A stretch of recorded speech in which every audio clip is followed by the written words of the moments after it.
Everybody who became familiar with Oakridge understood the importance of what Oakridge was doing and the fact that it was different. Early in my tenure, we would literally go out begging for money. It was certainly an enjoyable experience and a significant one, I think. As a Catholic nun at that time, Margaret had a big heart. She had a difficult time saying no if there was a need. And we just about get to the point where we could balance the budget and a new project would come up and she'd say yes. And we'd say, "Sister, how are you going to get that handled?" And she said, "Well, God will provide." I didn't know that God was Bill, Don, and Fred, meaning Bill Knapp, Don Lamberti, and Fred Whites.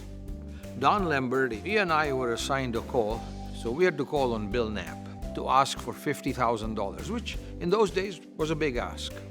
Bill Knapp pulls out his checkbook, and he looks at Don Lamberti, and he said, "Pull your checkbook out." Bill Knapp writes a check. It's a check for $150,000. 3 times more than what we were going to ask. We had never asked for a dollar yet. Don Lamberti looks at me, writes a check for $150,000.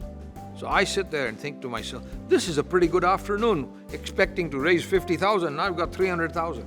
Harold Hughes, who was the governor at that time, took me up in that area and showed me how some people were living.